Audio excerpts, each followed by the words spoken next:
बोला दानवे साहेब, फक्त त्यांनीच बोला, बाकीच्यांनी ओरडायचं नाही, मध्ये मध्ये शांत राहा.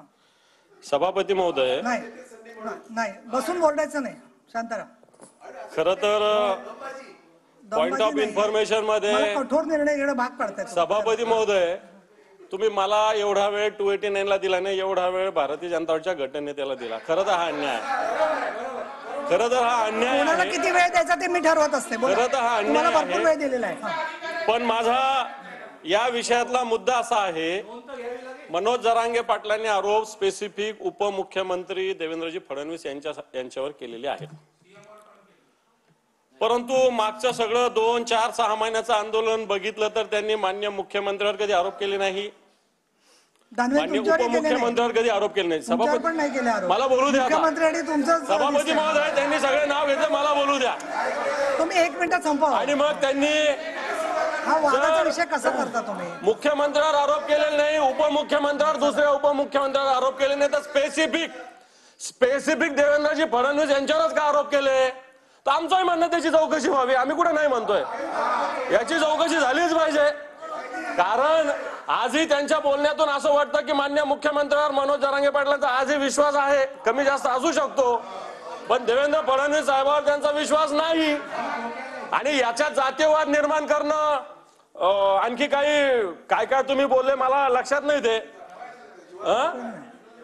काहीतरी बोलले तुम्ही. मी काय बोलत नाही, मी जातीयवादाचा काही बोलत नाही, परंतु त्यांच्याविषयी बोलले तर त्याची चौकशी व्हावी. आमची पण मागणी आहे ना, आम्ही कुठे नाही मागणी करत आहे.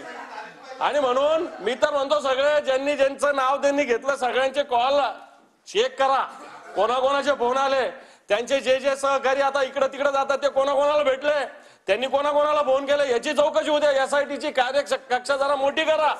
ते जे त्यांनी छोट्या छोट्या लोकांचं, कारण मनोज जरांगे पाटलाच्या आंदोलनाचा आदर करावा लागेल, मागणीचा विषय वेगळा, पण मनोज जरांगे पाटलाच्या आंदोलनाला जर भारतीय जनता पार्टी अशा पद्धतीनं जर मराठ्यांच्या विरोधात भूमिका घेत असेल तर मला वाटतं त्याची भूमिका मला मांडावी लागेल.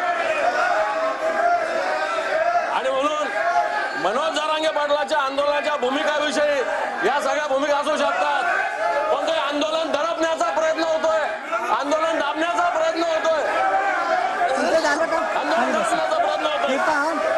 सन्माननीय विरोधी पक्षनेते, तुमचं पूर्ण झालेलं आहे, 1 मिनिट झालंय तुमचं, तुम्ही वेळ करा. आणि तुमचं जे वाक्य आहे की भारतीय जनता पार्टी मराठ्यांच्या पाठीमागे त्यांच्या विरोधात भूमिका घेत असेल, हे वाक्य मी काढून टाकते आहे, कारण तसा त्यांचा म्हणण्याचा अर्थ नव्हता. सन्माननीय मुख्यमंत्री महोदय बोला. बसा, खाली बसा. मुख्यमंत्री बोलतात, खाली बसा. ताई खाली बसा, जागेवर चला. सभापती महोदया, ठीक आहे, शांत बसा.